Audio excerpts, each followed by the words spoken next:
What's up, Radiant Icons, and welcome back to Dare to Be Iconic, the podcast made for icons daring to be themselves. I'm your host, Amanda Policelli, and today's Tea Time Sesh is one of my most requested topics, so I am so excited to spill all the tea about it. Today, we are talking about how you can survive and thrive. Yes, you heard me right. It is possible to thrive in your 20s, and we're going to do it together. But before we get into that, I dare you to connect with me on socials. It's linked in the show notes below. And if you like Dare to Be Iconic, subscribe, leave a review, share it with your friends so that we can have more amazing radiant icons in our little community of ours that I am loving so much. So I promise to deliver a piping hot tea time sesh every week, and this week is no exception. We are diving deep into how we can survive and thrive in our 20s.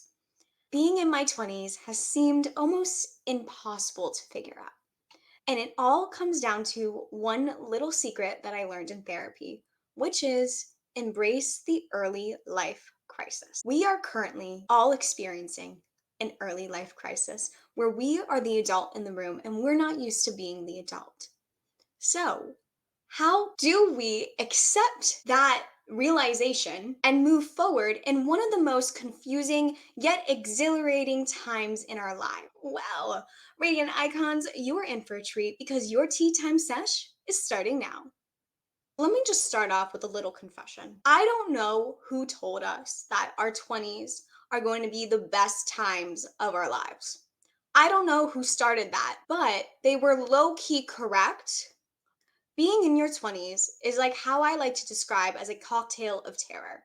It's confusing, it's exhilarating, it's thrilling, it's heartbreaking. Every little emotion that you can think of is our 20s. That's just how it is. Anyway, I was on Instagram and there was this reel that popped up talking about if you're single, read this. And it was basically describing if someone had told you today that you were going to meet the future love of your life next month, how would you live your life? Would you be sad because it hasn't happened yet? Or would you be living your life to the fullest? And that really put things in perspective to me. So I am an overachiever. I have always been an overachiever since I was a little baby Amanda. And that has not changed as I've grown into a young adult. I think that is my downfall when it comes to being an entrepreneur because I want to do everything and anything at once. And not one of my, all of my good friends tell me that I need to chill the heck out. There are so many things that I want to do within my beautiful little Dare to Be Iconic umbrella. And the majority of the little hopes and dreams that I had in my heart are coming to fruition. And it's really exciting and it's really scary.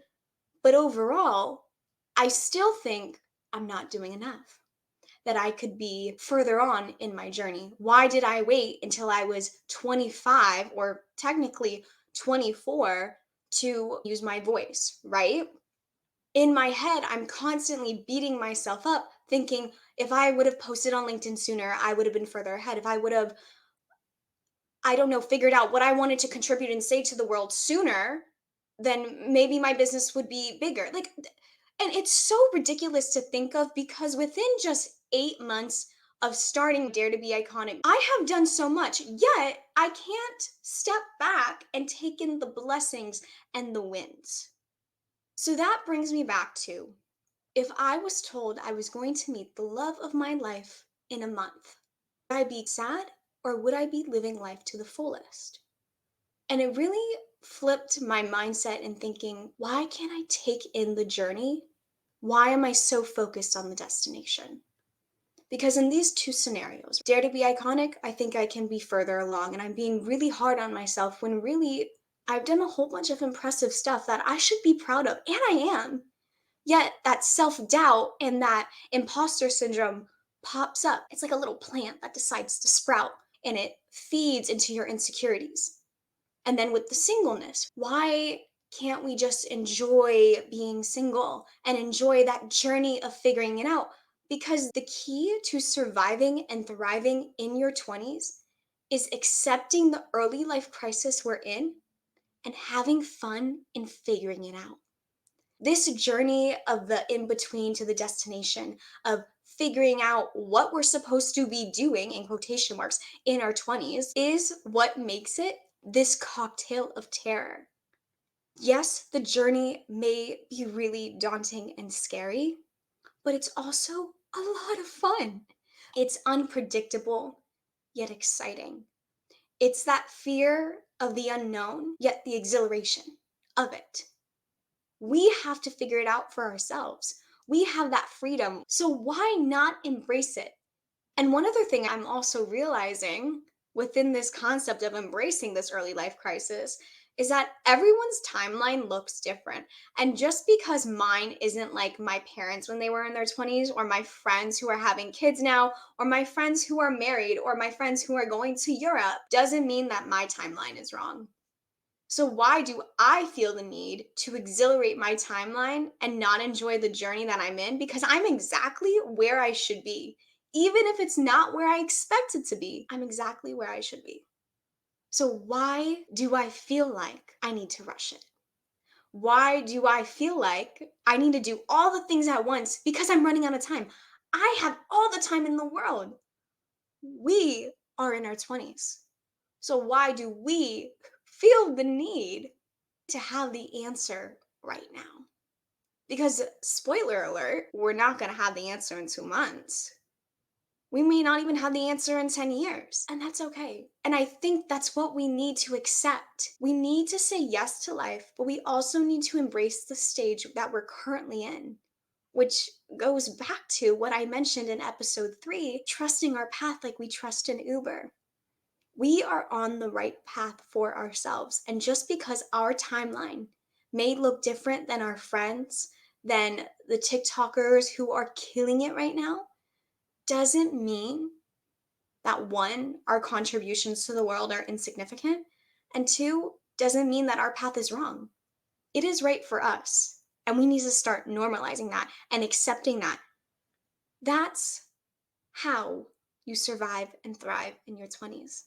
You say yes to life and accept the journey that you're on. And I know it's a lot easier said than done. I get that completely because I am in this state too. I walk around the world feeling like sometimes the biggest imposter. And other times I feel like, oh, I'm that girl. I know what I'm doing, blah, blah, blah, blah, blah.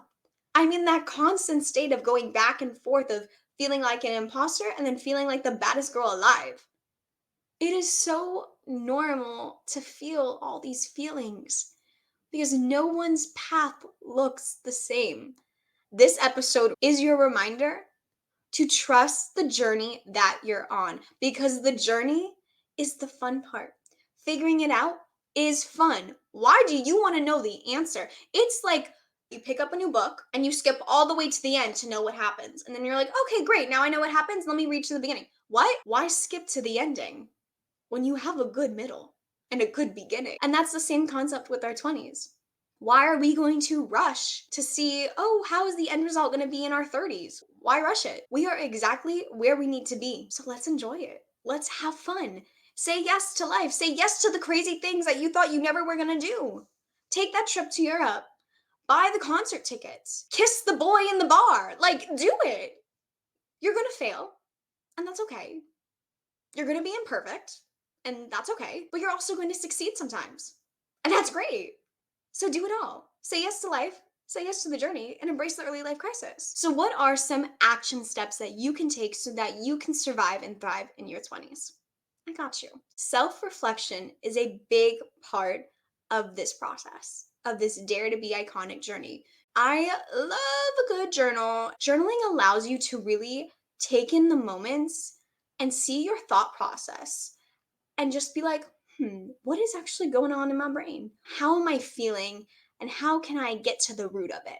I love getting to the root of things. So, journaling is one that I highly recommend. And if you are looking for a guided journal, I recommend my journal, Break Up with the Past, Fall in Love with the Future, that's available now on Amazon and linked in the show notes below.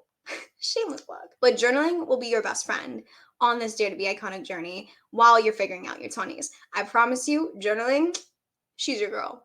Now, my second action step for you guys will be lean on your tribe. And I know I've said this in episode 4, but your tribe is everything. The Dare to Be Iconic journey is not only an individual one, but a collective one. You are not the only one feeling this lost and confused in your 20s. I promise you, you are not. I am currently feeling it. I know my girlfriends have. You are not alone. So lean on your friends. Let them be that mirror for you when you need someone to be that hype person. We are in this together. You guys are not alone in it. So lean on your friends, lean on your community. And if you need a community, join the Radiant Icon community.